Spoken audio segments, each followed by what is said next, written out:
electromagnetisme aplicat i va tenir diverses responsabilitats de gestió acadèmica, sent elegit director de l'escola del període 1994-2001.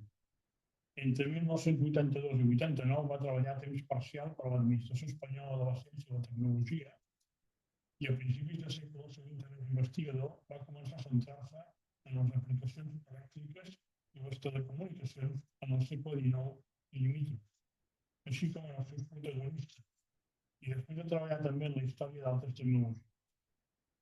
En aquests camps ha publicat nombrosos articles en revistes i actes de congressos, algunes monografies i contribuït en capítol a diversos llibres col·lectius, entre ells 4 corresponents a tants altres volums de la col·lecció Tècnica i Enginyeria a Espanya, dirigida per Manuel Silva Muñoz. Està associat al Centre de Recerca per a la Història de la Tècnica Francesc Pons i Roca de la Universitat Politècnica de Catalunya. Per tant, difícilment podríem trobar una persona més adient per parlar-nos d'aquest tema. Aquesta vegada va ser l'Antoni Roca que ens va tenir la idea i portar en contacte amb ell. Gràcies als dos i Jesús, ja pots començar. Moltes gràcies.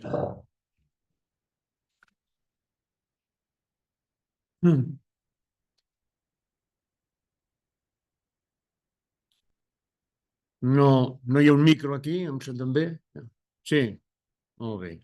La primera cosa, una petita correcció.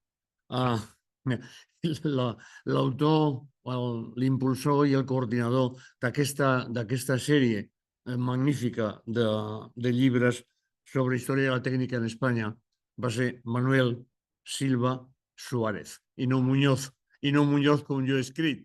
Així, Manuel Silva Muñoz, els vells del lugar probablement ho recordaran com un ministre de Franco que va ser anomenat el ministro Eficacia. Jo no sé què tenia al cap quan vaig escriure això.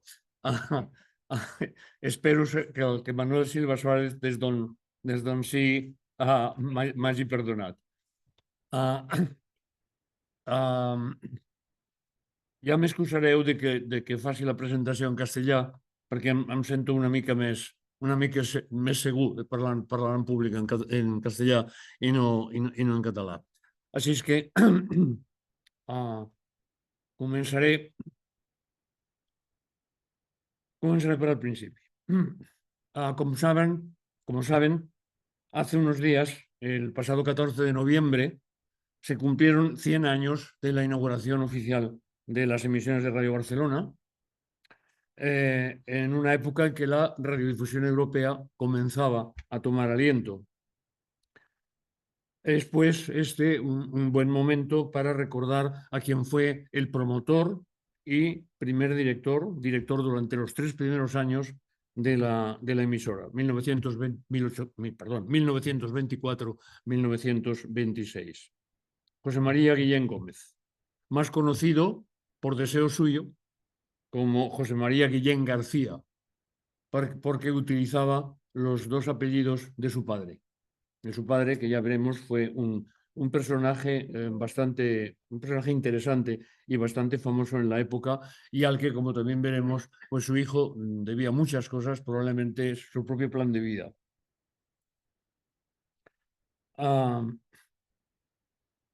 La peripecia de Radio Barcelona, de sus primeros años y en general, es bastante conocida, y hoy voy a intentar encuadrarla dentro de la biografía de su promotor, de José María Guillén, utilizando las escasas noticias que él mismo proporciona en algunas entrevistas y apoyándome en la información que procede de otras fuentes, pues fundamentalmente prensa y revistas.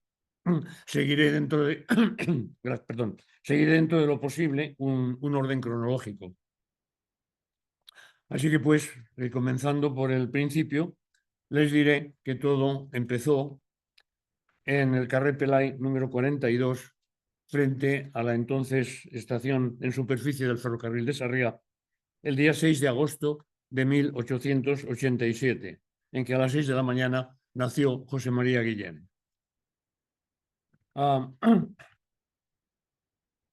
Lamentablemente, Su madre murió el mismo día, a las pocas horas de darle a luz. Sus abuelos, sus 4 abuelos, también a juzgar por los documentos, también habían desaparecido para entonces, de manera que posiblemente nos encontramos ante un hombre bastante solitario, por lo menos en cuanto a familia se refiere. Perdón, gracias. Gracias.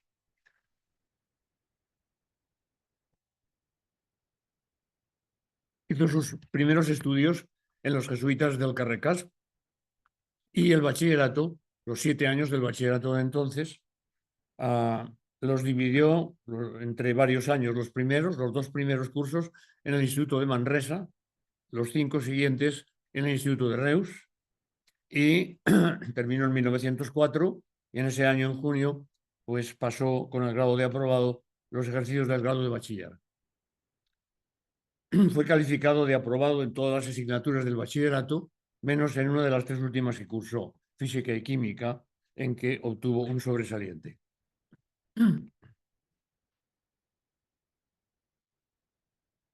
Realizó más estudios en Cataluña y hay la duda de si se hizo ingeniero, desde luego no ingeniero industrial. Él mismo nos dice que empezó la carrera de ingeniero. En esta entrevista dice que empezó la carrera, pero después el entrevistador no le deja seguir. Y entonces pues ya habla de otra cosa, de manera que no sabemos cuál fue el final. En cualquier caso, él nos dice adecuadamente que estudió una especie de ampliación física y química en la Facultad de Ciencias, que era parte de los estudios de ingeniería industrial.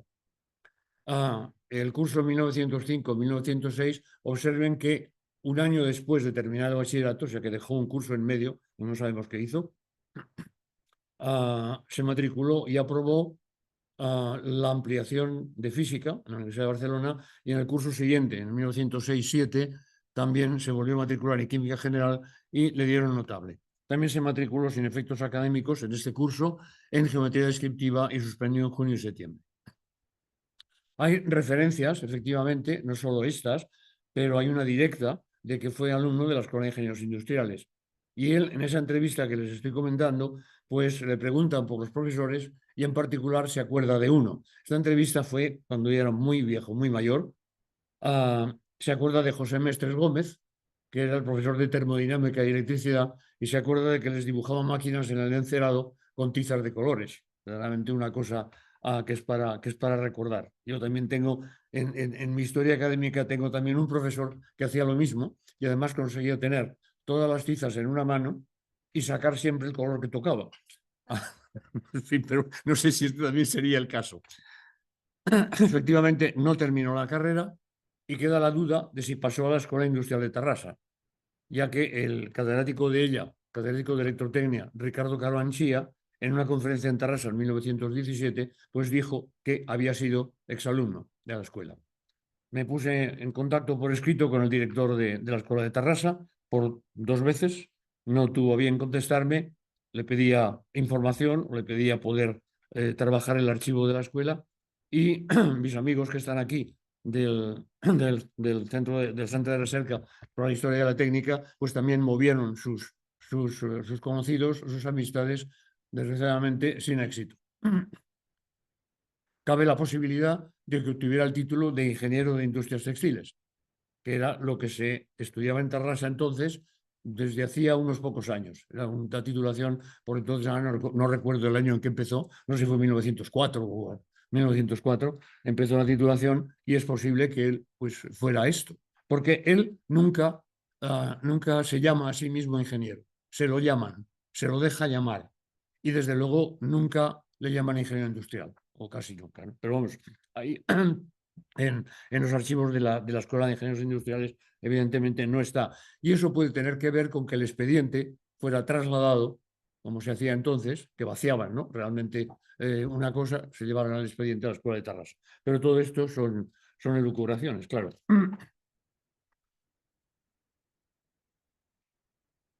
Vamos a ver. Aquí. Aquí, esta es la que hemos visto.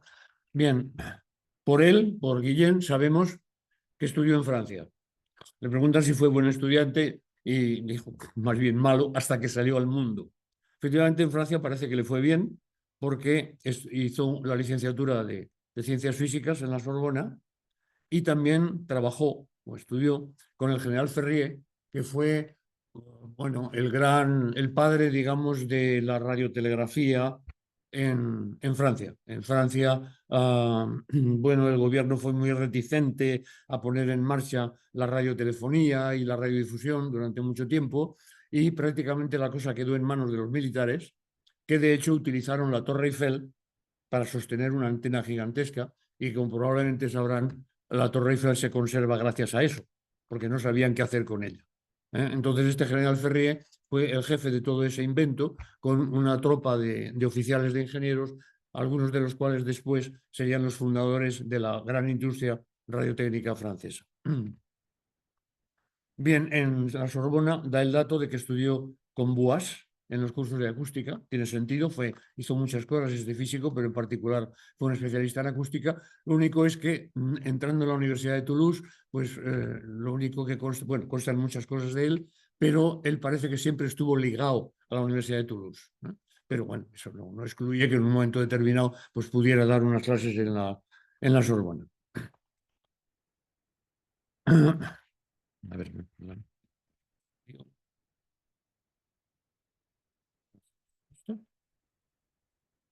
ver, ¿aquí? Aquí.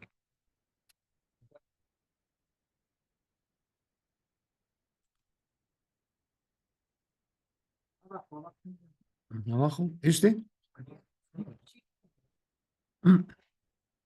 A ver, es que no sé. Aquí arriba de todo. Siguiente, tienes que apretar con el Arriba ratón. de todo, es arriba de todo. Aquí, en el cuadro, a ti te sale este Es que no me cuadro. sale. Aquí. Ah, aquí este. Ya. Bueno, entonces ahora. Sí, pero hace un rato esto funcionaba. Ahora parece que funciona. Bueno, en la formación de este hombre fue absolutamente decisivo el laboratorio que compartió, que montó su padre y que después compartió con él durante muchos años. Lo tenían en su domicilio en la calle Aragó 288. Él dice en una de esas entrevistas, todo fue consecuencia de contemplar la labor de mi padre y encerrarme con él en su laboratorio. Esta es una larga historia, podríamos estar toda la tarde hablando de lo que hicieron padre e hijo. Entonces, bueno, les diré solamente que la primera experiencia conocida de ambos tuvo lugar en 1903, transmitieron por telegrafía por tierra, por conducción, no por radiación, entre las dos orillas del lago del Parque de la Ciutadella, inspirándose en lo que había hecho el gran patrón de Marconi en Inglaterra, a Henry Pryce. Padre e hijo colaboraron en todo en ese laboratorio, aunque parece, viendo las publicaciones, que el padre se orientó más hacia la aplicación de la ceraunología, es decir, la ciencia de los rayos, a la meteorología, observando la emisión de ondas de radio por los rayos. Todos hemos visto como cuando en la frecuencia modulada uno está en una emisora y sobre todo si está un poco lejos del transmisor, cuando hay rayos se oyen, ¿no? en el altavoz. Entonces, ahí se trabajó el padre y el hijo, sobre todo, se orientó hacia la radiotelegrafía y la radiotelefonía. Los trabajos de ambos se encuentran en diversas revistas técnico-profesionales, como La Energía Eléctrica, Industria de Invenciones, y una cosa interesante, algo muy de la época, las actas de los congresos de la Asociación Española para el Progreso de las Ciencias, a 4 de cuyas ediciones concurrió. Concurrió él y también me parece que a 2 o 3 de ellas el padre. La de Madrid de 1913, la de Sevilla del 17, Bilbao del 19 y Cádiz 27. La Asociación Española para el Progreso de las Ciencias es uno de esos exponentes de la llamada Edad de Plata, ¿no? de la ciencia en España. Es cuando se hacen los primeros congresos científicos en este país. De sus trabajos, ya del hijo, pues me quedo con dos como ejemplo. Uno, que es el primero del que hay noticia, que es realmente un intento de transmitir la voz, transmitir sonido con un equipo puramente de telegrafía sin hilos, de radiotelegrafía. Con el problema de la cuestión de las comunicaciones por radio es que durante bastantes años, prácticamente hasta la guerra del 14 o acabada la guerra del 14, lo único que se pudo hacer fue telegrafía sin hilos, es decir, transmitir señales Morse. Y es después cuando se puede transmitir la voz, viene la válvula electrónica, el triodo, y todo esto se revoluciona completamente, viene también la radiodifusión, la radio. Pues bueno, Guillén debía tener en la cabeza desde el principio que había que poder transmitir el sonido, ¿no? Y entonces, pues, ingenió este dispositivo, que no es que funcionara muy bien, pero bueno, algunos sonidos por lo visto se pudieron percibir. No puedo entrar ahora en el funcionamiento. Y más adelante, en 1907, eso también es muy representativo, cuando todavía no se había descubierto la posibilidad de utilizar las válvulas electrónicas como amplificadores, como osciladores, es decir, la electrónica, lo que hoy llamamos electrónica, aunque sea muy pequeñita, todo muy pequeñito, pues se probaron diversas soluciones. Y una de ellas fue la de utilizar un arco voltaico para suministrar energía a un circuito eléctrico resonante. Y él lo probó. Aquello funcionó. De hecho, llegaron a hacerse algunos prototipos, incluso algunas cosas que funcionaron de manera estable. Pero, en fin, esto indica, ¿no?, su línea de pensamiento, cómo estaba. Efectivamente, él hizo esto y bueno, supongo que le funcionó. Bien, entre las actividades además de estas, del laboratorio de su padre, entre las actividades de juventud, es muy destacada la relativa a la locomoción aérea, como se decía entonces, a la primitiva aviación. No es que llegara a montarse en ninguno de aquellos aparatos, que realmente, si no, no estaríamos hablando de él ahora, pero sí que participó activamente en toda una serie de actividades pioneras para España de la época en Barcelona. Y para darles una idea de esta transparencia, la primera asociación de amigos de la aviación se constituyó en el Ateneo en Barcelona a finales de 1908. Y uno de los fundadores fue precisamente el padre, Guillermo J. de Guillén García, el padre de José María. Tuvieron diversas actividades conocidas. El pobre Guillén padre dio una conferencia sobre los globos dirigibles y la aviación al año siguiente. En 1910 organizaron la primera exhibición pública en España de vuelo mecánico con un aviador francés que se trajeron, Julien Mamé, que pilotaba un Blériot, que es este de aquí en esquema a la izquierda. Y también en 1910 organizaron la primera exposición de modelos y planos de aparatos voladores más pesados que el aire aquí en España. Precisamente en la foto está el ingeniero Brunet, su nombre completo, lo tengo por aquí, si lo encuentro.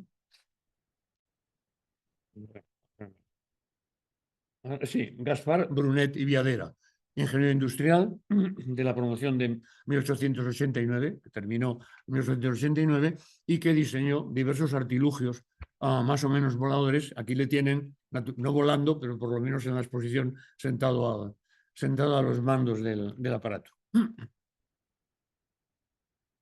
Bueno, en este contexto, en estas condiciones, pues el hijo, Guillén hijo, pues no podía ser menos. Y entonces fundó una organización, una asociación llamada Juventud Aviadora, en el patio de la Escuela de Ingenieros Industriales, curiosamente, que estaba, bueno, en la universidad, ya saben, uno de los dos patios mirando a la universidad, a la fachada principal, el de la derecha, ¿no?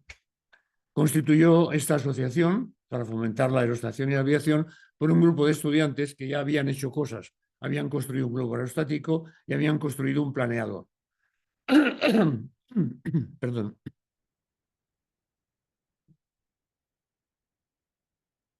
Esta juventud aviadora organizó un curso gratuito de aviación en la universidad que dio este hombre, el ingeniero Brunet, y en 1910 colaboró con sus mayores en la exposición de modelos y planos que acabo de referir.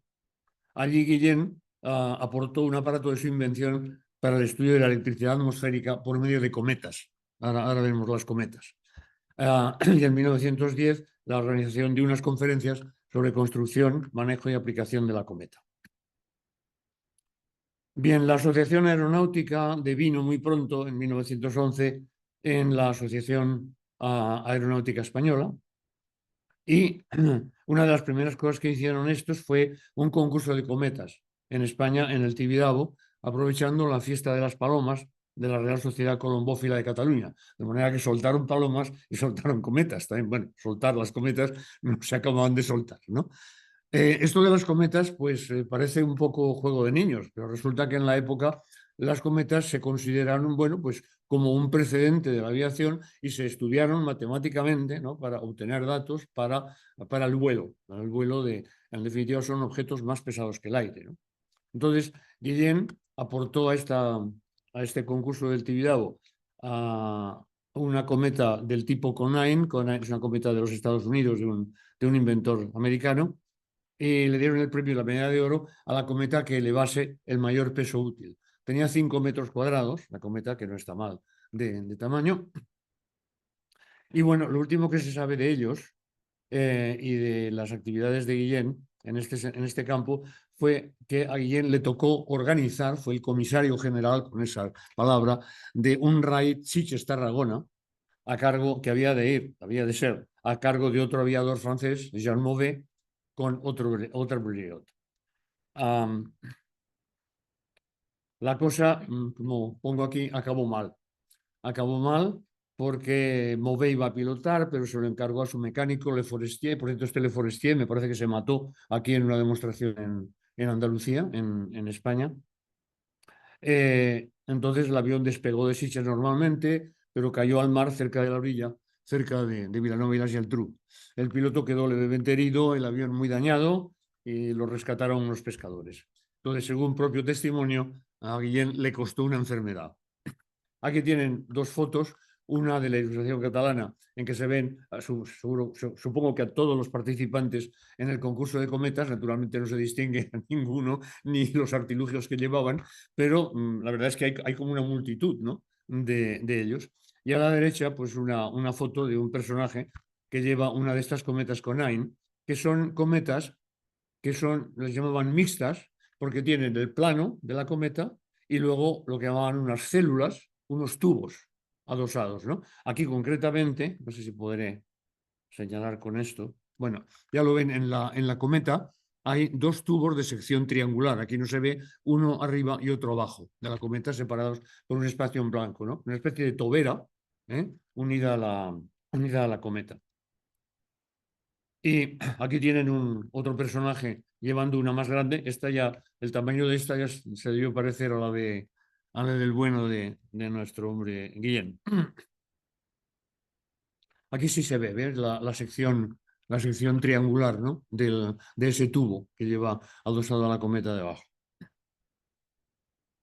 Bueno, nuestro hombre también fue periodista, faltaría más. Y seguramente, bueno, eso le duró un poco toda la vida, ¿no? Afición a dar noticias, a contar cosas y a contarlas bien. Escribía muy bien, por lo poco que se ha podido ver de él. Estuvo en un sindicato de periodistas deportivos, fue corresponsal del Excelsior de París. El Excelsior de París fue uno de los primeros periódicos que trajeron gran cantidad de información gráfica en Europa, y en Francia en particular creo que fue el primero.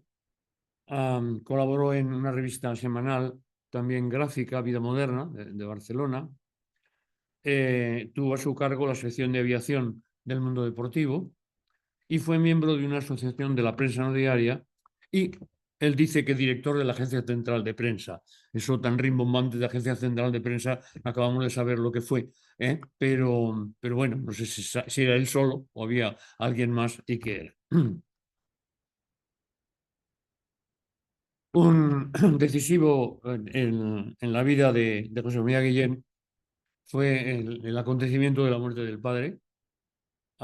Murió el 20 de febrero de 1918 y José María tenía entonces 30 años. Dijo en una entrevista: ¿qué era su padre de usted? Contestó: ingeniero, de él lo aprendí todo, él causó mi vocación, iba siempre con él, conocía a la gente madura que él trataba, a su lado, trabajando con él, se hizo en mí la transformación, vino la llamada de mi camino. Desde luego que con la desaparición del padre se observa en este hombre una mayor, yo diría, profesionalización. Es decir, un dejar bastante actividades que podríamos llamar recreativas, ¿no? o de afición.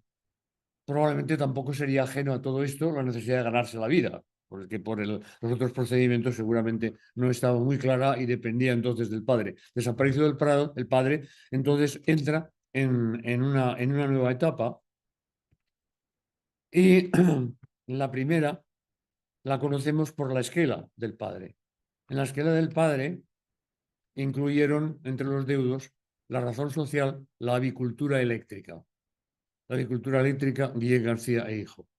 Claro, estas cosas a uno no se le ocurren, ¿no? Que este señor se pudiera dedicar a la agricultura. Pues sí. Y bueno, y de hecho, pues debió ser una fuente de ingresos y una fuente de trabajo y de conocimiento para estas personas. Estaba en la diagonal, dice aquí frente a Rambla Cataluña, y se dedicaban a la producción de polluelos de varias razas. Muchísimos polluelos con unas incubadoras que el propio eléctricas, con calefacción eléctrica, que el propio Guillén diseñó.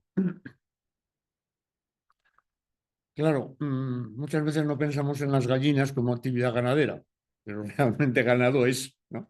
Y entonces, probablemente esta fue también la puerta de entrada a Guillén a la actividad ganadera, digamos, a las organizaciones relacionadas con la actividad ganadera. Teniendo en cuenta, además, que tanto él como su padre es seguro que fueron miembros, socios del Instituto Agrícola Catalán de San Isidro.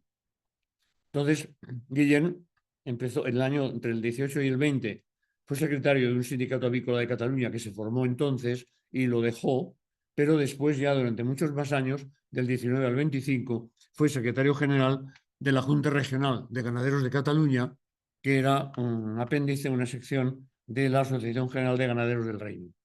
Dentro de esta organización participó al menos en 2 congresos avícolas, uno en La Haya en 1921 y otro en la 24, en el 24, presentando ponencias y también exponiendo su incubadora eléctrica. Más difícil todavía, esto sí que no me lo podía creer, porque para esto, bueno, por lo menos en el caso anterior tenemos ese enganche, ese entronque, ¿no?, directo con una actividad con la familia. Y también una formación en la que para nada aparece la ciencia agronómica, digamos, ¿no? Entonces, pues sí, Guillén tuvo una actividad pública notable en patología vegetal, porque trabajó para el Consejo Provincial de Fomento de Barcelona. El Consejo Provincial de Fomento de Barcelona dependía de Fomento, el Ministerio de Fomento en Madrid, que es, bueno, y son instituciones muy antiguas, vienen de finales del 19. Entonces, dentro del Consejo Provincial, pues se va abriendo camino en la sección de Patología y Técnica Agrícola y acaba siendo, pues, ingeniero director de los laboratorios que tenían esta gente. Y, claro, pues con eso, pues participa como ingeniero director de ese laboratorio en diversos congresos internacionales, es miembro de la Asociación Francesa correspondiente y bueno, y publica cosas impensables, ¿no?, como el arseniato de sosa en terapéutica vegetal o el arenero del olivo o el procedimiento más económico para combatir la langosta. Y no terminan aquí sus actividades de estos años. Esta en cierta manera siguió, como veremos en otra faceta, actividades relacionadas con energía eléctrica. Precisamente la pista para todo esto me la dio esta publicación que hay aquí, que verán al pie, que está editada por Barcelona, Agencia Central de la Prensa. Esa famosa Agencia Central de la Prensa, que no sabemos realmente qué fue. Bueno, en cualquier caso le debió servir para poner esta editorial aquí, en esta publicación. Los Altos del Cadí y la Cooperativa de Fluido Eléctrico. Esto fue claramente un encargo que le hicieron presentando esta nueva cooperativa presentando su constitución, las empresas que la formaron y cuáles eran sus planes, sus proyectos en el Cadí. Una serie de saltos para producir energía eléctrica, debidamente ilustrados con fotografías en la publicación. Casualmente, pues claro, los lugares más bellos del Cadí, que no creo que no se llegaron a hacer, o por lo menos la empresa esta, la cooperativa, no trabajó allí, sino en otros lugares. En cualquier caso, es una cosa poco, por lo que he podido ver, poco conocida. También fue secretario de la Unión de Productores de Energía Hidráulica de España. Muchos años también, entre el 21 y el 27. Una unión que presidía el conde de Fígols. El conde de Fígols, los carbones de Fígols, ¿no? Y fue también presidente de la Diputación, también una personalidad de la época. Y esto último de sus actividades vale la pena mencionarlo un poco por su rareza. Verán, esto de la reconstitución nacional, en España siempre se ha tenido que reconstituir o reconstruir, dicen reconstitución, aunque otros ya lo ponen más sencillo y dicen reconstrucción. La idea de elaborar un plan de reconstrucción nacional nació del Instituto de Ingenieros Civiles de España, que presidía entonces un ingeniero de caminos que se llamaba Francisco Terán Morales. Entonces, esa idea fue comunicada al rey en un solemnísimo acto público que hicieron en la Escuela de Caminos de Madrid y al que asistieron no solamente los ingenieros civiles, sino también los militares. Y en el Congreso Nacional de Ingeniería que hubo en noviembre siguiente de 1919, se aprobaron unas primeras conclusiones y se decidió seguir trabajando por ponencias. Y eso se lo encargaron a una ponencia en concreto, de la que he sabido que dio prioridad a la propuesta de crear una red eléctrica nacional. Y creó para ello una comisión, una subcomisión, con el padre Pérez del Pulgar, el famoso Pérez del Pulgar, del ICAI y todas estas cosas, ¿no? Uno de los pioneros de la electrotecnia en España, fundador del ICAI, de hecho. Fue el ponente de esta comisión que entregó sus conclusiones al gobierno en mayo de 1920. Entonces, todo esto coincide con las pocas noticias que hay en prensa, como esta del diluvio, ¿no? En que se dice que Guillén había sido designado para formar parte de la comisión para el estudio de un plan de reconstrucción nacional. No da más detalles. Yo pienso que por las fechas en que se da la noticia y en que se produce el funcionamiento de esa comisión, debió formar parte de esa comisión de la que era ponente el padre Pérez del Pulgar. Por cierto que en una entrevista donde habla de ella, equivoca las fechas. Es ya muy viejo y dice que esto ocurrió en tiempos de Guadalhorce y no es así porque en 1920 el conde de Guadalhorce era todavía ingeniero de caminos en activo por allá abajo, por Málaga, ¿no? Las presas aquellas, y sí que fue el conde de Guadalhorce ministro de Fomento del Directorio Civil del dictador entre 1925 y 1930. Bueno, y llegamos al meollo de la cuestión. Llegamos al meollo de la cuestión, que es la radio Barcelona, concretamente. Y a un antecedente muy interesante, que fue raíz de Sotogadiós de la revista francesa Je sais tout. La revista Je sais tout, que era una revista de la época muy famosa, muy leída, también aquí, era como una revista de divulgación científica y técnica, con muy buenos artículos y mucha documentación gráfica. Pues esta revista organizó con las empresas productoras de material de radio detrás, francesas, organizó un tour por toda Francia con unos automóviles Panhard en los que llevaba equipos de revisores y equipos receptores para ir haciendo demostraciones. Transmitían desde un lugar, recibían desde otro, la gente podía verlo, entonces, y oírlo, evidentemente. Entonces, Guillén se enteró con sus contactos en Francia de que esto iba a ocurrir y consiguió que vinieran a Barcelona. En ese mapa pueden ver que el recorrido fue solamente en Francia, salvo precisamente la avenida Barcelona. Bien, pues llegaron e hicieron dos demostraciones. Iban a ser más, pero la cosa quedó en que anduvieron buscando un emplazamiento por Barcelona, pero parece ser que los cables de los tranvías y todo eso les creaban muchos problemas y acabaron poniendo el transmisor los franceses en la entrada del túnel del Teatro Griego de Montjuïc. Bueno, no dentro, no, evidentemente, pero fuera, allí. Y en la primera de las dos ocasiones recibieron con altavoces en la explanada, que es que como por lo visto se llamaba entonces la zona donde después se colocó la fuente monumental de Buigas. Había allí un baile y una audición de la exposición del mueble y aquello pues tuvo muchísimo éxito y claro, lo vio muchísima gente. Fue muchísima gente a ese acontecimiento. Entonces, un quinteto del que formaba parte el violonchelista Jaume Torrens interpretó diversas piezas.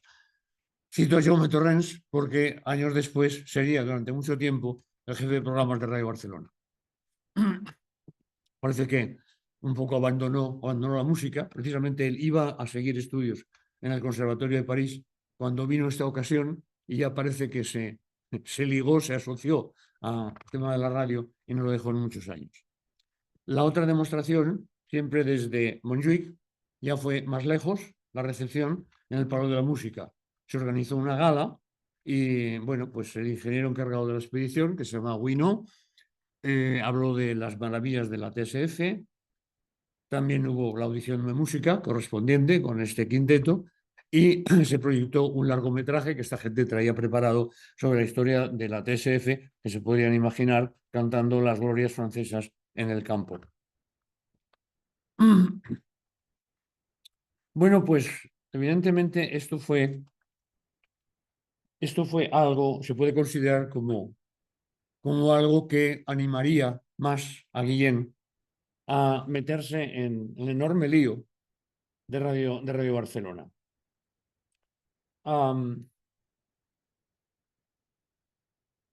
Pero seguramente no fue, desde luego, lo único.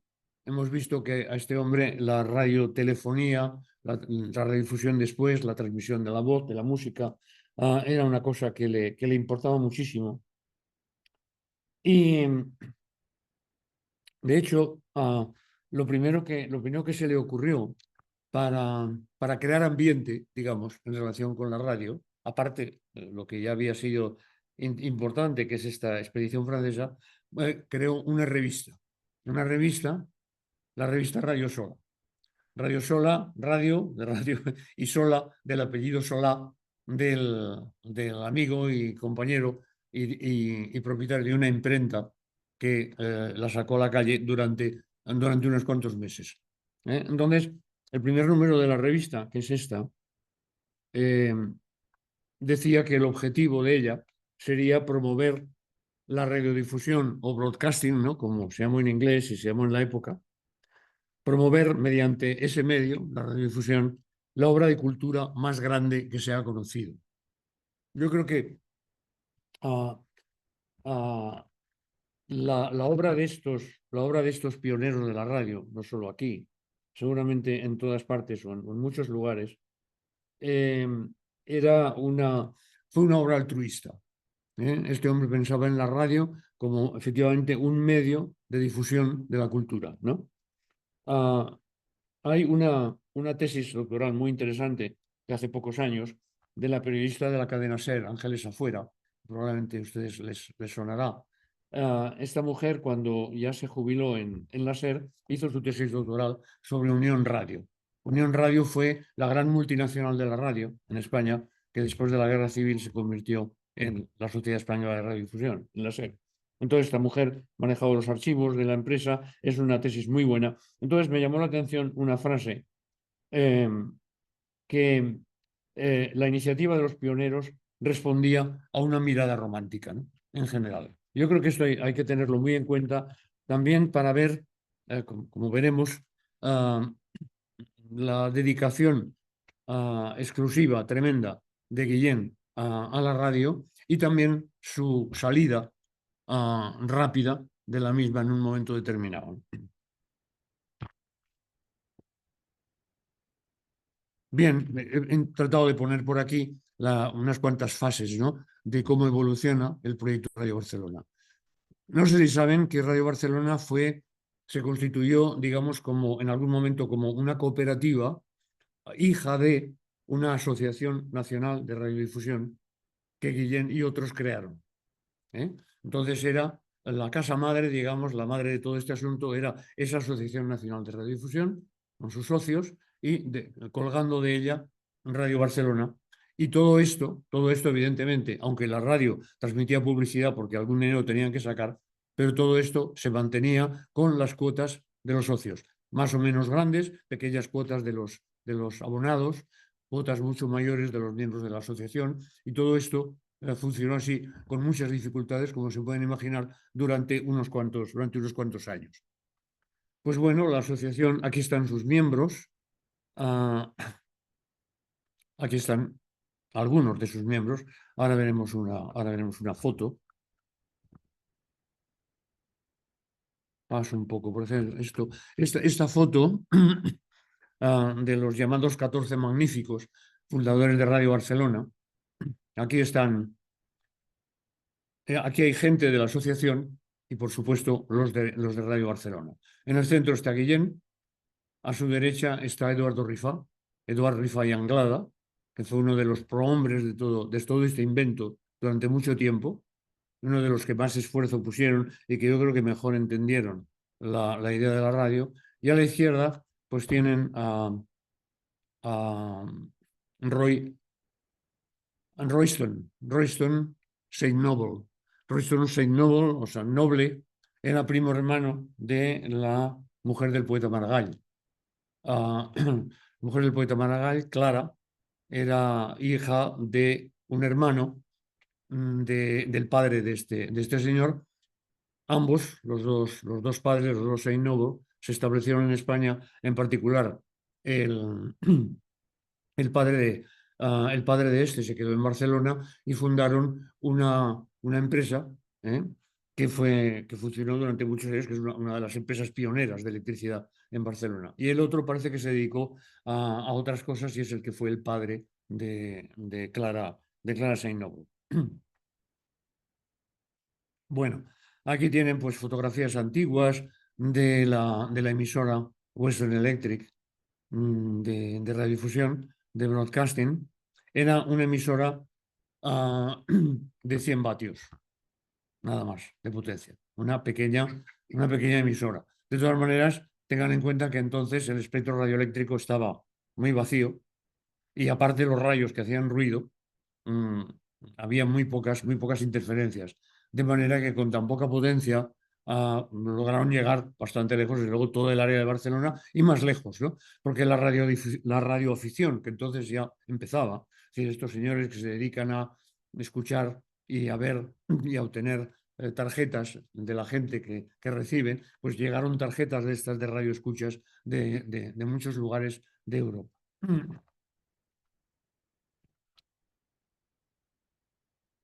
Bien, algunas fotos, no muy buenas, sacadas de aquí y allá, sobre el montaje de la antena en la azotea del Hotel Colón. Una antena con dos mástiles y un hilo vertical, que era la antena propiamente dicho, y otro horizontal, que además de servirle de soporte, pues también tenía una función, digamos, para el funcionamiento de todo esto. La antena fue diseño de Guillén, una antena pues muy económica, hecha con tubos, y aquí pues pueden ver, este es un edificio con este mercurio alado arriba, que todavía está allí, en la esquina. El Hotel Colón, evidentemente no está. Aquí le tienen, al Hotel Colón. Aquí se distinguen vagamente los dos mástiles soportados por vientos, por riostras, ¿no? Y el cable, pues los cables horizontales de la antena, la bajada vertical, que curiosamente aquí no está en el centro, está en un lado, pero vamos, tampoco tiene nada de particular. Aquí tenemos dos fotos de los equipos en funcionamiento ya en la emisora.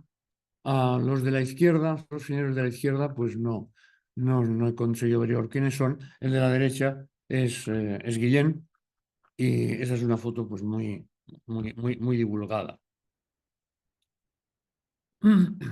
Bien, la concesión a Radio Barcelona la hizo el gobierno por un mínimo de 2 años. Les daban 3 horas diarias de emisión y 15 minutos de anuncios. La longitud de onda era onda media, 325 metros, y el indicativo EAJ1. Hay una cosa que no he dicho entre las motivaciones de Guillén. Evidentemente hubo una motivación inmediata que fue, para poner la radio, quiero decir, que fue la liberalización de esta cuestión por parte del gobierno. Antes de Primo de Rivera, el gobierno había ejercido, y claro, también con la guerra del 14 y todo esto, un control férreo sobre la radio, sobre los experimentadores, no dejaban hacer absolutamente nada, ¿no? Y cosa de la que se quejó Guillén en diversos artículos. Pero bueno, pues con la dictadura vinieron aires liberalizadores, aunque también hubo intentos, como seguramente sabrán, de crear un monopolio de la radio, de la misma manera que hubo un monopolio de petróleos y un monopolio de teléfonos, ¿no? con la compañía telefónica, pero que aquello nunca llegó a prosperar. De hecho, lo que más se acercó al monopolio fue Unión Radio, que justo después de terminar la Guerra Civil se convirtió en la Sociedad Española de Radiodifusión, pero no llegó a ser nunca un monopolio y la empresa privada coexistió con la iniciativa pública, con la Radio Nacional, ¿no? Que todavía tenemos. Bien, pues esa fue una motivación inmediata que creo que hay que montarla porque sin ella no hubiera sido posible hacer nada, ¿no?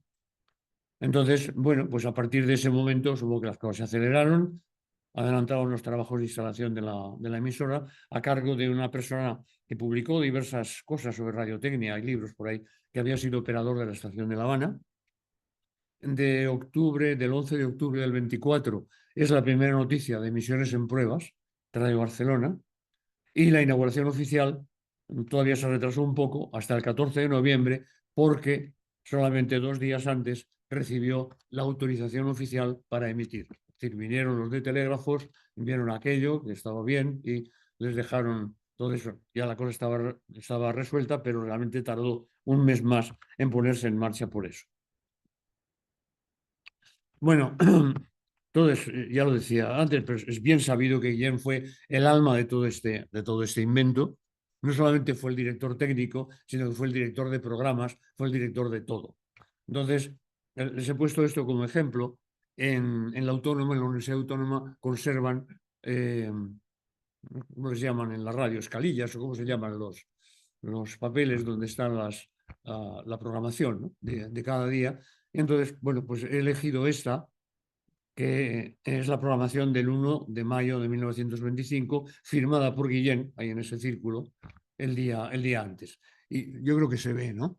Que es, la programación es exclusivamente música, y música en vivo, música tocada allí, ¿no? Están aquí toda una serie de piezas, música clásica, ¿no? Es toda ella, absolutamente toda ella, empieza con Wagner y termina con ¿quién? Con Brahms por aquí y no sé. Hay uno más, Mussorgsky, siempre están todos. Exactamente, Mussorgsky. Bien, así seguiría Guillén, pues hasta la inauguración de la emisora del Tibidabo en 1926. Ahora hablaré de ello. Pero no quisiera pasar del tema sin hablar de que a Guillén esto le dio ocasión de participar en las primeras conferencias internacionales de radiotelefonía. Y son cosas se convirtieron en muy importantes, muy importantes. La primera, de la que tengo muy poca información, nada más que el testimonio de Guillén, es que trabajó para formar el Comité Español de una organización que se llamó y se llama la Unión Radiocientífica Internacional, entonces las cosas todavía se llamaban en francés, la URSI, y no sé si llegó a formar el Comité Español o no. Solo sé que hace ya bastantes años en la Escuela de Madrid, pues juntamente con la Facultad de Ciencias, que son nuestros vecinos por el sur, allí, se habló de formar el Comité Español. Era catedrático de electromagnetismo entonces Maximino Reyes Vidal, allí en la Complutense. Entonces no sé si eso quiere decir que el Comité Español de la URSI nunca se llegó a formar o que sí se formó y desapareció. Pero esa historia aparentemente no se la sabe nadie, ¿no? Y ahora esta unión sigue viva, el comité existe, se celebran conferencias internacionales y nacionales todos los años y está dedicada básicamente a lo que es la ciencia de la radio, ¿no? Ahora, pues imagínense, la radio con la amplitud que tiene y las aplicaciones que tiene, pues esto es una cosa que no termina nunca, ¿no? Y otra cosa muy importante es que participó en la constitución de lo que se llamó la Unión Internacional de Radiodifonía. Fue elegido, esto fue en 1925, y fue elegido para el Consejo Permanente de Dirección, que lo formaron 8 países, entre ellos España. Esta Unión Internacional de Radiofonía, con sede en Ginebra, pues es como el precedente más remoto de la Unión Internacional de Telecomunicaciones, de la OIT, que es un organismo especializado de las Naciones Unidas, que tiene su sede en Ginebra y que tiene 2 ramas, o tenía 2 ramas, una de telegrafía y otra de radio. Entonces, que es el gran organismo internacional regulador de estas actividades, que son actividades que utilizan un medio que es un medio público, un medio común, que es el éter, ¿no?, como le llamaban, que está absolutamente limitado, ¿no?, donde la adjudicación de frecuencias pues es siempre un problema muy difícil. Y bueno, tienen noticia de esto ahora con la televisión. Cuando cambian la televisión, la suben o la bajan de frecuencia para meter a no sé quién, porque está el teléfono móvil por ahí, ¿no? Estas cosas es una organización completamente viva y esto fue un antecedente. Por cierto, que en otra de las actuaciones primerizas de esta organización, pues Guillén tuvo que volver a Ginebra y a la vuelta le invitaron en Radio Zurich a que conociera aquello y a que pronunciara unas palabras. Tengo unas palabras, pronuncié unas palabras primero en castellano, después en catalán y después en francés. Tengo las palabras en catalán, muy breves, no tendrán que sufrirme mucho rato. I ara, per a vosaltres, caríssims radioescoltes catalans, ja que des de nostra emissora de l'Hotel Colón de Barcelona, cap i casal de Catalunya, no vos parlo correntment utilitzant la dolça llengua que ens ensenyà nostra mare, siguin permès dirigir-vos un record en català des de llunyes terres, des d'aquella industriosa Zúrich, ciutat de la cada dia més floreixent nacionalitat suïssa, on es parlen oficialment 3 idiomes sense que això constitueixi cap problema de govern. 1925. Seguimos. Bien, y seguimos con Radio Barcelona porque estamos en la segunda parte del asunto, todavía en manos de Guillén, que es la instalación en el Tibidabo y el paso de una emisora de 100 vatios a una emisora de 1 kilovatio, con todo lo que eso trajo de problemas para la ubicación de la antena. Entonces, la antena, una antena muy grande, que acabó siendo formada por 2 grandes torres del tipo mismo del Hotel Colón, pero digamos a lo grande, ¿no? 2 grandes torres con los cables, el cable horizontal y la bajada vertical, y se pasaron mucho tiempo hasta que encontraron ese emplazamiento. La emisora había llegado ya en junio de 1925. Esta gente tenía muchos problemas económicos, pero se lanzó adelante y esa búsqueda de emplazamiento pues terminó gracias al doctor Salvador Andreu, el de las pastillas, que era el propietario de una gran cantidad de terrenos prácticamente en el Tibidabo, y que en particular se reservó una zona grande de la cumbre con el Hotel Florida, todavía existe, y allí se colocó, allá arriba, se colocó esa antena. También parece que dio muchas facilidades y comprendió perfectamente el asunto el ingeniero militar María Rubio, que fue el autor del funicular. Vamos a ver. Bueno, pues empezó a construir la antena. Mientras tanto, la emisora esperaba desembalada en los almacenes de Radiolot, que era la empresa de Rifà, de ese de Eduard Rifà Anglada, de que les hablaba antes, y Pirelli fabricó el cable para la conexión con los estudios del Carrer Casp. Esto no era ninguna tontería, establecer una línea microfónica que fuera desde los estudios hasta la caseta de la emisora donde estaba el transmisor. Una línea microfónica, una línea de calidad, en definitiva, poco inmune todo lo posible a las interferencias y que transmitiera toda la banda de audiofrecuencia, todas estas cosas, ¿no? Esto también fue tanto la antena cuyo diseño lo compartió con otro ingeniero, un ingeniero del que ahora hablaré, como el cable, pues fueron obra de, obra de Guillén, como casi todo.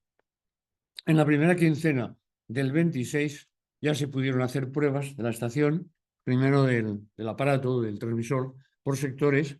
Previas a las del conjunto dieron problemas, se retrasó la inauguración oficial hasta el 25 de febrero de 1926. Los problemas continuaron y no se resolvieron del todo hasta noviembre. Muchos problemas de los que ahora me referiré brevemente. Esta es una hoja del proyecto, la única que se conoce, del proyecto de antena del Tibidabo, que corrió a cargo de Guillén y de un ingeniero industrial llamado Víctor Rosic, que tuvo un papel también importante en todas estas cosas como técnico. Víctor Rosic, en alguna parte tengo cómo se llamaba de segundo apellido, Víctor Rosic y Barce, que era de la promoción de 1889. Se terminó en el 89. Pues bien, esta es la antena. Aquí pueden ver algunas fotos. Esta pues se medio ve. Se ve que está esos 4 hilos horizontales, ¿no? Como una cometa, y la bajante, la bajada, que es la antena propiamente dicha, aunque entonces no lo sabían, que es la antena propiamente dicha, que llega hasta la caseta. Es decir, bueno, perdónenme el tecnicismo, pero esto es digamos que la verdadera parte verdaderamente importante se ha demostrado después que la bajada. Y la parte de arriba tiene importancia, porque la tiene, desde el punto de vista de adaptar el transmisor a la antena. Adaptación de impedancia sería la palabra.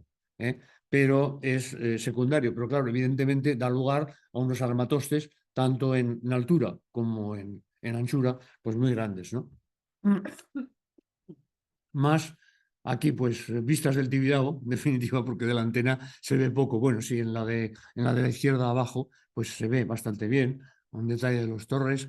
Aquí están, bueno, edificios todos conservados, afortunadamente, ¿no? El Hotel Florida, este edificio que me parece que es una escuela, que está a la izquierda, ese de la Torrecilla, la Torre de las Aguas. Y otra más, la última, que me ha llamado la atención, porque aunque seguramente la foto está retocada para que se vean los alambres, aparecen unos alambres más que aparentemente sostienen la estructura de arriba, con 2 riostras, 2 a cada lado, ¿no? Que tienen así hacia los lados. Supongo, pues, para que estuviera menos expuesta a los vientos, ¿no? Les llevará todo aquello. Probablemente por las fechas la he puesto porque probablemente forma parte de todos los arreglos que tuvieron que hacer para que aquello funcionara en condiciones. Bueno, y con todo ese trabajo, todas estas cosas, antes de que la emisora, o hay que decirlo, antes de que la emisora funcionara correctamente del todo, Guillén abandona el barco.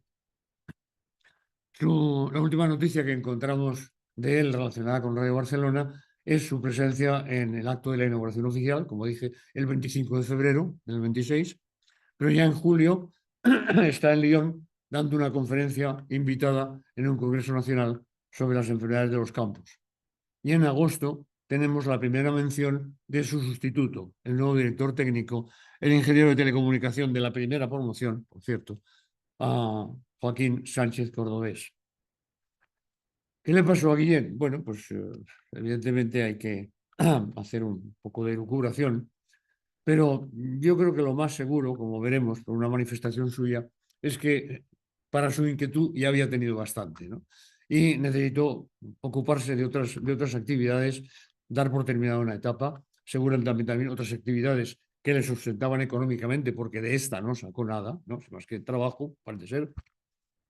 Y luego también cabe considerar que como ya se estaban iniciando las conversaciones con Unión Radio, tenía una emisora en Madrid y otra en Sevilla, otra en San Sebastián, quiero recordar entonces, pues que todo esto acabaría primero en fusión de carácter económico y después ya en fusión total, pues probablemente la idea de entrar con la multinacional que ya era, en definitiva, una empresa con ánimo de lucro, pues no le debía gustar mucho. Pero esto es una lucubración mía, ¿no? El caso es que, desde luego, se fue, ¿no? Y claro, pues no les debió sentar bien, ni mucho menos, ¿no? Aquí pongo en letras en marrón que llama la atención el silencio de la prensa sobre este asunto, el silencio de la revista Radio Barcelona, que fue la sucesora de Radio Sola, se continuó editando, el silencio de sus compañeros de aventura. Entonces, seguramente, aparte del natural enfado, pues de tener que buscar a un director técnico y un hazlo todo, ¿no?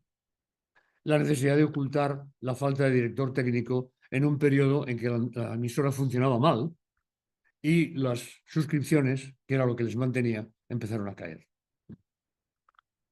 Aquí tienen, bueno, el testimonio muy breve de Guillén. ¿Qué le queda a usted de haber sido el promotor de la primera emisora española? Nada. Todo fue por puro quejotismo. Me retiré. La obra estaba hecha. Yo debía seguir adelante, a otra cosa. Me parece recordar que me reintegré de 2.000 pesetas. No tiene importancia. Ya se lo decía a usted, todo esto no tiene importancia. Es una cosa que repite mucho en sus entrevistas al final de su vida. Es que, bueno, tantas cosas, tantas actividades, tanto pertenencia aquí y allá. Esto, ¿no? Vanidad de vanidades, supongo, ¿no? Bien, pues aquí tenemos una foto interesante, una foto histórica, seguramente de 1926, en que Guillén aparece con el que iba a ser su sucesor, con Joaquín Sánchez Cordobés. Esta foto suya es una buena foto, que está proporcionada, yo creo que es una foto muy auténtica y muy del momento, porque la proporciona Luis Ezcurra en un libro que publicó hace ya bastantes años. Luis Ezcurra fue un directivo de Televisión Española cuando Sánchez Cordobés era el factotum técnico de Televisión Española. Sánchez Cordobés, andando los años, sería el que hizo el plan técnico de televisión, el que montó aquella emisora que había en el Paseo de La Habana, ¿recuerdan? En Madrid, donde les ponían a las cantantes una toquilla para que no enseñara nada indebido. Entonces, ese plan técnico lo hizo él y siguió asociado a Radio Televisión Española como director técnico muchísimos años. Entonces Ezcurra y él, si no se conocían de antes, debieron conocerse. Le proporciona a Guillén noticias que claramente las incluye en su libro sobre los comienzos de la radio, y esta foto es una de ellas. Bueno, pero de todas maneras siguió haciendo radio este buen hombre. En 1927 viajó a Atenas para dar un cursillo sobre radioelectricidad en el Politécnico. Y seguramente como consecuencia de esto, al año siguiente se pasó 9 meses en Atenas, ocupado en el proyecto, montaje y puesta en marcha de una emisora de radiodifusión, parece ser que parecida a la de Barcelona, que fue, según algunos autores, Radio Salónica. También, según su propio testimonio, hizo un proyecto de Radio Andorra, en los años 30 posiblemente, para el banquero Miquel Mateu Pla. Miquel Mateu Pla fue uno de los de ¿cómo se llamaba? El banco este de Andorra, que es de Andorra, que además era el único que había, ¿no? En Andorra era como un monopolio, me acuerdo ahora del nombre. Este Miquel Mateu Pla fue interesado por el primer concesionario de Radio Andorra, que se llamaba Buenaventura Vilas, en el proyecto este. Pero al final parece que Miguel Mateu se desentendió y Buenaventura Vila encontró otra gente que le apoyó y creó al cabo de unos años Radio Andorra. También todo un hito en la radiodifusión, ¿no? ¿Se acuerdan del grito aquel? Aquí Radio Andorra, emisora del Principado de Andorra. Bien, también dice que proyectó una emisora para Lisboa, de la que no he logrado averiguar nada. Bueno, y aquí tienen la última gran aventura de Guillén, que en 1930 se va a París, es ingeniero de sonido en los estudios Paramount, después en Hollywood, y al volver a París concibe la idea de montar unos estudios cinematográficos. Habló del plan con un amigo catalán en París, que era un director de cine, un productor y director de cine, Francisco Elías, y con un francés, que era, este sí, productor, este era el de los cines, Camille Lemon, y vino a Barcelona y fundó esos estudios Orfea. Los estudios Orfea, me he olvidado de las comillas en otro lado, los estudios Orfea todo esto está muy estudiado porque, bueno, ha habido afortunadamente bastante gente que se ha dedicado a estudiar los comienzos del cine en España, ¿no? Y entonces los estudios Orfea salen por todos los lados. Lo que no sale, lamentablemente, es Guillén, sale poco. Algunos le mencionan, pero era uno de los tres magníficos, en este caso, era el ingeniero de sonido y era cine sonoro. Aquí he recogido unas noticias interesantes que no vienen en estos creo, en estos trabajos sobre cine, por lo menos los que he podido ver, claro, que no son muchos. Él dice que en el año 30 se fue a París, pero en mayo del 30 todavía se encontraba en Barcelona. ¿Y cuándo vuelven? Pues vuelven al cabo de bastante poco tiempo. En el año 31, una revista francesa le menciona a Guillén como ingeniero de son a la Paramount, porque hablan de un tejido que se pone en las salas para mejorar la acústica. Y en enero del 32, el trío de magníficos está en Barcelona. Y hay un director de un periódico que les encuentra y les entrevista. Están buscando el sitio, los tres, donde colocar los estudios. Y están buscando en la exposición, en la ya clausurada exposición, en alguno de los palacios que andaban por allí. Y efectivamente, lo encontraron en el Palacio de la Química. Recordar, Palacio de la Química, que desgraciadamente no existe porque pereció en un incendio ya en los años 50, me parece. Entonces, bien, el año 32, el junio del 32, de 5 meses después, los estudios están funcionando. Probablemente hay un camión que se trajo de Francia, Guillén, con todos los equipos de sonido, organizado por él, un camión auxiliar para poder funcionar. Les visitan las autoridades, incluido el presidente Macià, y están rodando una película francesa y en francés que se tituló Pax, que fue la primera película sonora que se hizo en España, no una película española en este caso, aunque sí, evidentemente, 2 de los 3 eran españoles y se hizo aquí. Ya en el 33 da una conferencia sobre la técnica del cine sonoro. En el 34 hay una visita del director general de Industria. Bueno, ya, como digo, la cronología de estos estudios pues, se puede encontrar en todos esos trabajos sobre el cine. Los estudios existieron durante la Guerra Civil, fueron utilizados dentro de la maquinaria de propaganda del gobierno, pero nada se nos dice sobre Guillén, si estaba o no estaba o dejaba de estar. Y bueno, la verdad es que hasta el año 44, como veremos ahora, no aparece. Pero no he podido resistir la tentación de poner esta foto. Esta foto es del trío de esta revista La Rambla. A la izquierda, Le Monde, en el centro, el director, Elías, y a la derecha, Guillén, en esa entrevista que les decía, probablemente de enero del 32. Y a la derecha, pues he puesto a uno de los miembros de la troupe, como ellos decían, la troupe que estaba preparada en París para venirse a Barcelona a los estudios. Uno de los miembros, destacadísimo, era esta actriz, Gina Manés.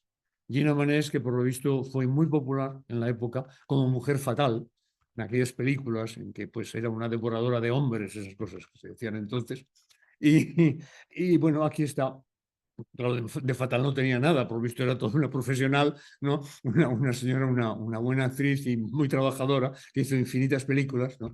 Y aquí aparece pues con su marido a la derecha, y que también era actor, y con el actor de la entrevista. Y esta foto está hecha precisamente justo antes de que la troupe completa, supongo que con el camión de sonido de Guillén, se venga a Barcelona y se metan ahí en el Palacio de la Química. Bien, pues ha terminado la guerra, no sabemos qué ha pasado. Y lo que encontramos es que ha sobrevivido una patronal, o por lo menos una organización de industrias de radiodifusión, que se creó en el año 36 y de la que ya entonces fue nombrado secretario general Guillén. Primera noticia en el 36 de la Asociación Nacional de Constructores de Aparatos de Radio y Anexos. Entonces, este anuncio desde entonces, de La Vanguardia, era, pues como es esperar, era una asociación que trataba de defensar, el desarrollo de esta modalidad de la industria, ¿no? Aquí hay un anuncio que sí lo indica en La Vanguardia de julio del 36, de 12 de julio del 36. Faltaba todo para que todo se fuera en orden. El año 44, en las noticias de prensa, reaparece la asociación con una conferencia de Marín Bonnell. No sé si le recordarán, Manuel Marín Bonnell fue autor de un número enorme de libros y de monografías sobre la electrónica en general y radio en particular por los años 60, 70. Yo creo que todos hemos tenido alguno en la mano. Este Marín Bonnell había trabajado para la red de teléfonos de la Mancomunidad de Cataluña. Era licenciado en ciencias y también uno de los primeros ingenieros de Teleco. Bueno, pues esa conferencia es la primera noticia que aparece y después, ya en el 45, una conferencia de Guillén. Una conferencia que da Guillén en Madrid como secretario general de la Asociación sobre la Industria Radioeléctrica Nacional. Una conferencia que afortunadamente nos ha llegado porque alguien la publicó en forma de librito, y es, bueno, es muy, muy interesante, está muy bien escrita, muy bien documentada y es pues imprescindible para todos aquellos que se dedican a estudiar la industria electrónica en España, en definitiva, ¿no? De sus comienzos. Como bien saben, además, Barcelona se convirtió en un polo de la industria electrónica muy fuerte, ¿no? Hasta que, bueno, pues pasó lo que pasó, con localizaciones, la irrupción de los competidores de Asia y todas estas cosas, y la política también de entrada en la Unión Europea, y realmente todo aquel mundo en Barcelona que se dedicaba a la radio y a la televisión desapareció rápidamente. Estamos hablando de los años 60, ¿no? 60, 70. Bien, pues bueno, aquí tenemos a Guillén en esa organización. Perdón, hay una cosa que es importante que no he dicho, y es que habrán visto, y es que con la asociación fundó el Premio Nacional del Disco. Un Premio Nacional del Disco que primero lo dio la asociación y después corrió a cargo, se lo traspasaron a la SER. Es algo que se dio muchos años. Bien, en 1963, Guillén dio una entrevista a un amigo suyo, el poeta y periodista José Cruzet, conocía desde hacía años, y mucho más joven que él. Una entrevista que se publicó en forma de un librito, Personajes Definitivos, y a la que pertenece por muchos de los trozos que les he puesto en color azul. Entonces, el José Cruzet insistía, dígame usted qué hace, ¿no? Dígame usted qué hace ahora. Entonces, él acabó diciendo, soy vocal de la sección de telecomunicación del Plan de Desarrollo Económico, director de la revista Electrotécnica, pero eso no es nada, eso no vale la pena. Y el otro insistía, siga, por favor. También soy vocal de la Asociación de la Prensa Técnica Española, de la Federación Internacional de la Prensa Periódica de París, vocal del Comité Internacional de Televisión de Milán, vocal de la sección de radio de la Feria de Muestras de Barcelona desde su fundación, vocal del Comité de Comunicaciones Interespaciales, y concluye, me avergüenza recitar toda esta inútil lista, me avergüenza decirlo, lo hago solamente por amistad a usted. Ya voy terminando, que ya toca, ¿eh? Madre mía. Bueno, voy terminando. Esto no he podido resistir la tentación también de ponerlo porque ha sido causa de muchos paseos por Montjuic hasta que he visto que no me ha servido de nada. Resulta que, bueno, de vez en cuando la gente se acuerda de las cosas y en 1964, el 22 de noviembre, el ayuntamiento se acordó de que el túnel del Teatro Rigo de Montjuic pues había sido escenario de aquellas experiencias francesas, ¿no? Y puso una lápida que descubrió, como se dice, el concejal correspondiente. Guillén, al que naturalmente se nombró, no estaba por enfermedad. Y la lápida, pues ya ven dónde está. Si van, no la encontrarán. Y lo que sí verán, esa zona está cubierta de hiedra, pero en cualquier caso la lápida no está. Y a la derecha de la boca del túnel, pues verán perfectamente unas señales de que allí estuvo colocado algo, una lápida seguramente. Es posible que el ayuntamiento lo trasladara, pero después, bueno, pues alguien se la llevó. y Dios sabe si la utiliza para cortar el jamón. Este pudo ser el acto público de Guillén, la entrega de la medalla de Rayo Barcelona a Eduard Fontserè, que había creado en 1927 el Servicio Meteorológico de Radio Barcelona. El Servicio Meteorológico de aquí y en particular el de la emisora, las emisiones meteorológicas de la emisora. Se da la circunstancia de que hacía muchos años Guillén y Fontserè habían coincidido, después supongo que coincidirían en otros muchos lugares, habían coincidido en la fundación de la Sociedad Astronómica de Barcelona. Fontserè había sido vocal de la primera junta que había presidido Esteve Terradas y Guillén fue uno de los socios fundadores. Aquí está pues muy viejito ya el hombre y Fontserè, que moriría muy poco después, cumplió 100 años, murió después de cumplirlos unos meses después, en ese año. Pues aquí está Fontserè mirando fijamente la condecoración que le dan. Y esta es la última transparencia y el fin de la charla. Le pregunta, en este caso, un locutor del Arco, un locutor que fue muy famoso también y periodista y caricaturista de la SER, ¿qué querría usted que dijesen de usted cuando le acompañan en ese último viaje? Que era un buen hombre, nada más. Guillén murió en Barcelona, supongo que el 18, porque no he encontrado los datos de su fallecimiento, pero el 19 fue cuando lo enterraron. El 18 de octubre de 1972, tenía 85 años. Sus deudos fueron su hija María Asunción, religiosa de la Sagrada Familia de Urgel, y primos. Aquí, pues en definitiva, se abre una incógnita sobre la vida personal, ¿no?, de Guillén, que yo no he podido, en la que no he podido entrar. Escribió José Cruzet en ese librito que les decía, titulado Vidas en Silencio. Fue uno de esos seres que transcurren por la vida de puntillas, ajenos a resonancias y encomios, a recordatorios y lista de méritos. Seres cuya eficaz actividad creadora va llanamente cubriendo etapas, sin nostalgias ni valoraciones. Perdonen el retraso enorme y gracias por la atención.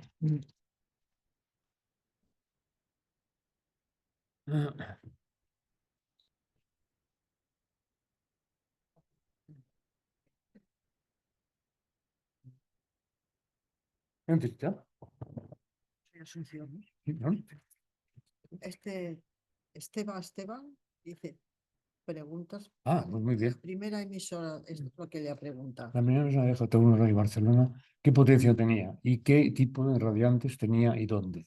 Sí, bueno, me he referido a todo. Si ve después, supongo que me está oyendo, ¿no? Sí. Si ve después las diapositivas. Sí. Si ve después las diapositivas que estarán en YouTube, pues puede ver los detalles, pero en cualquier caso le contesto con mucho gusto. La primera emisora tenía 100 vatios de potencia, muy poca potencia, y la antena era una antena de barco, una antena en T, que estuvo colocada en la azotea del Hotel Colón, que tenía pues una bajada vertical con la correspondiente terminación horizontal con hilos, como era, bueno, pues como era realmente la moda entonces, o casi más que la moda, lo único que se podía hacer, porque estas emisoras, bueno, hay un problema técnico aquí, y es que con estas longitudes de onda tan grandes, para que una antena funcione, tiene que tener unas dimensiones próximas a la longitud de onda. Concretamente, esos mástiles, esa parte vertical, tendría que haber sido la cuarta parte de la longitud de onda. En 325 metros, pues imagínense. Entonces, el remate de arriba servía, sino para,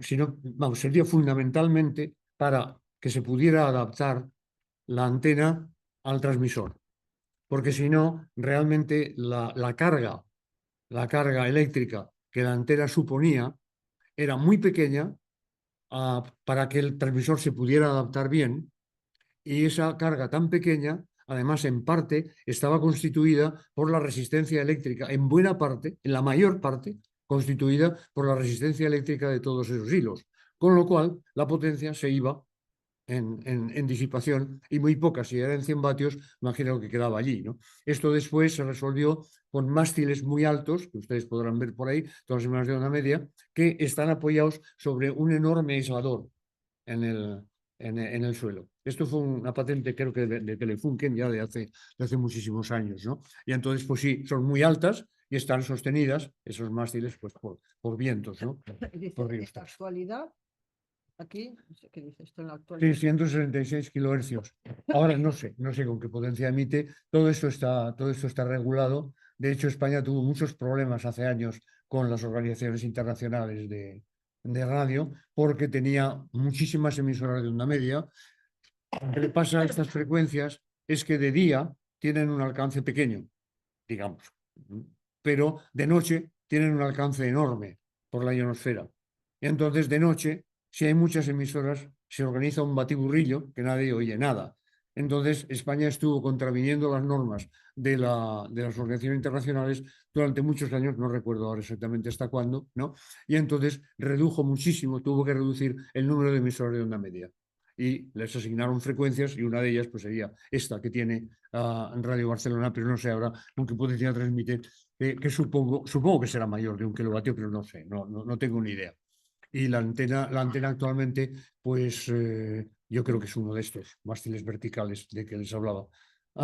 ¿Dónde está la antena y el emisor? Yo creo que sigue en Montjuic. Sigue en Montjuic y creo que el emisor...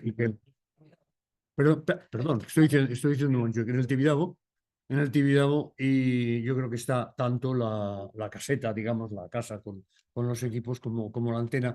Hay allí un campo de antenas grande en la cumbre que está vallado, no se puede entrar, ¿no? Con muchas cosas, y supongo que una de esas cosas será la antena de Radio Barcelona. Las torres yo creo que las debieron desmontar, no se ven, que además se veían, ¿no? Desde lejos, debieron desmontar esas enormes torres que tenían 50 metros y ya no están. ¿Está prevista una ampliación de potencia? No tengo ni idea. No tengo ni idea. Eso tendría ¿Alguien que... ha pensado en potenciar las emisiones de OM y acoplando DRM? Ni idea. Todo esto, Es otra cosa. sí, todo esto son cosas que la Sociedad Española de Radiodifusión sabrá, ¿no? ¿Cuáles son sus... Sí, ¿Cuáles son sus... Aquí? A ver.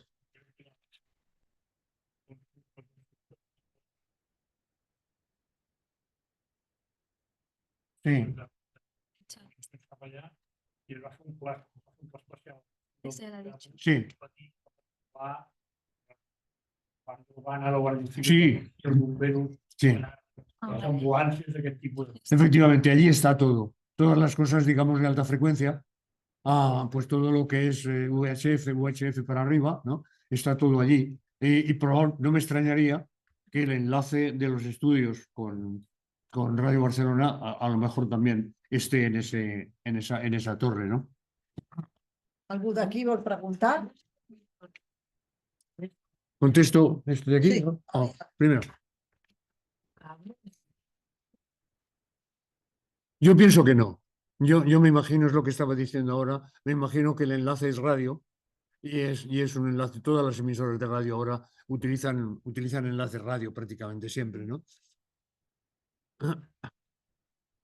Y supongo que tiene que haber una caseta, una casa donde esté la emisora, que estará pues pegada, seguramente pegada al mástil, y en definitiva se comunicará en alta frecuencia con los estudios con radio, ¿no? De esa manera. Supongo que sí, ¿no? El cable. Bueno, lo del cable fue todo un número.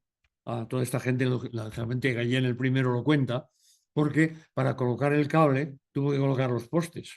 Y para colocar los postes, pues claro, había que pedir permiso a los propietarios de los terrenos entre Barcelona y Montjuic. Por lo visto fueron 124 propietarios del Tibidabo. Dale, Tibidabo. Por esto fueron, creo recordar, 124 propietarios, que él lo dice, pero que bueno, que todos pues, acabaron aviniéndose, salvo uno que parece que les dio más problemas porque tenía unos olivos por allí y entonces decía que se le ponían tristes las oliveras, ¿eh? con el cable que pasaba por allí, pero bueno. Tony.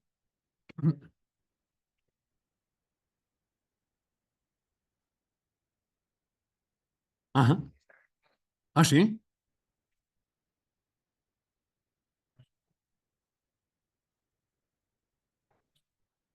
Ajá. Hombre, Ajá.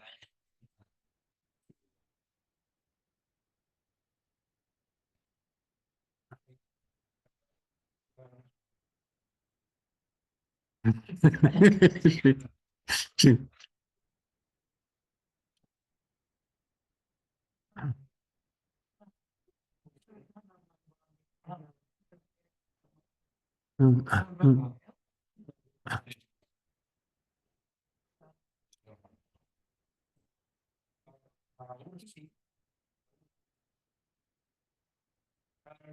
Sí. Ah. Ujú. O sea que probablemente se perdió la noción de esto, ¿no? En algún momento, porque yo estoy hablando cuando actuó Rodríguez Vidal y compañía y la gente de la escuela, pues esto debió ser en los años 80, o sea que a lo mejor se había perdido ya la idea de qué había pasado con la URSI. De hecho, Baltà es todo un personaje de la radio en Cataluña, después fue catedrático de Madrid, pero fue todo un personaje aquí de la radioafición.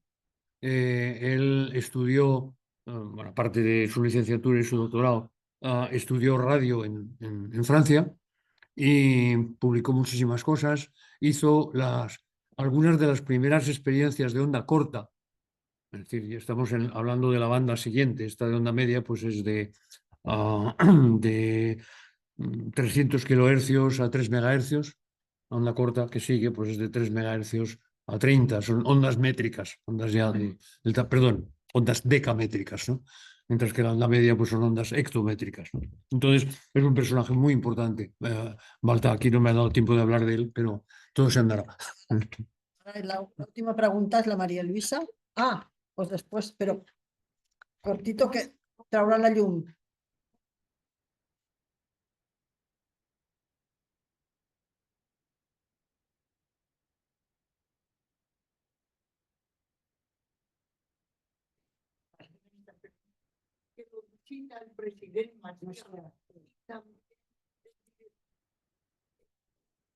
El director general de industria, bueno, no sé si estaba en esa.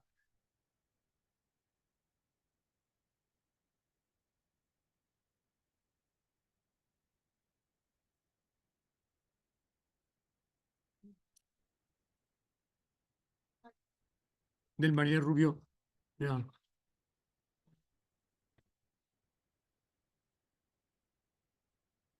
Mm.